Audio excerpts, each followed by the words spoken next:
Morning my dear electrical lovers, నేను miss rose JLM. రోజు early morning 7:30కి AE గారు మరియు ఓఎన్ఎం స్టాఫ్ అందరం కలిసి ట్రీ కటింగ్ వచ్చేసాం. మ్యాటర్ ఏంటంటే నేను గాలిదుమ్ము వల్ల ఒకసారి ట్రిప్ అయింది 33 kV. దాన్ని లైన్ పెట్రోలింగ్ చేయడం మా ఎల్ఐ గారు ఆయుధాలతో రెడీగా ఉన్నారు మాకు ఇవ్వడానికి. అలాగే అందరం రెడీగా ఉన్నాము. ఏ గారు 33 kV ఎల్సీ తీసుకోవడానికి ఓకే ఎల్సీ కన్ఫర్మ్ అయింది. సార్ మాకు ఎల్సీ ఇచ్చారు. నేనేమో ఏబీ పైప్తో రెడీగా ఉన్నాను ఐసోలేటర్ ఓపెన్ చేయడానికి. అదండి 4 పోల్ స్ట్రక్చర్ యొక్క ఐసోలేటర్ ఓపెన్ చేయడానికి వెళ్దాం. మన ట్యాపింగ్ వర్క్ ఓపెన్ చేసేసుకొని ట్రీ కటింగ్ చేసేసుకుందాం. ఇక్కడ నాకన్నా ముందు మా వాళ్ళే వచ్చేసి ఓపెన్ చేసేసారు ఐసోలేటర్ని. ఇక్కడ ఐసోలేటర్ 3 ప్లేట్స్ 3 ఓపెన్ అయిపోయాయి.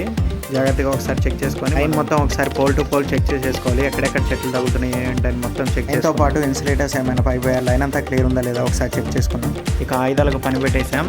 మా స్టాఫ్ మెంబర్స్ మొత్తం సెపరేట్ అయ్యి ఒక్కొక్కరిని ఒక్కొక్క స్పాన్లో ఇలా చెట్లు కొడుతూ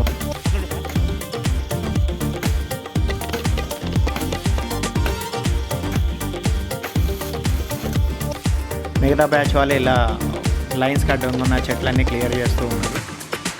ఇలా ఒక్కొక్క స్పాన్ ఒక్కొక్క బ్యాచ్ ఇలా సెపరేట్ అయ్యి వర్క్ చేస్తూ ఉన్నాం తొందరగా అవ్వడం కోసం. మీలో ఎంతమందికి ఎలక్ట్రిసిటీ డిపార్ట్మెంట్ అంటే ఇష్టం కామెంట్ చేయండి. అలాగే జేఎల్ఎంకి ప్రిపేర్ వాళ్ళు ఎవరైనా ఉంటే మరి పిన్ చేసి కామెంట్ చేయండి.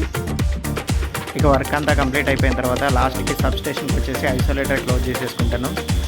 ఇప్పుడు సప్లై తీసేసుకుందాం. అంతా ఓకే. ఇన్ని వీడియోస్ కోసం please like and share subscribe. Thank you for watching.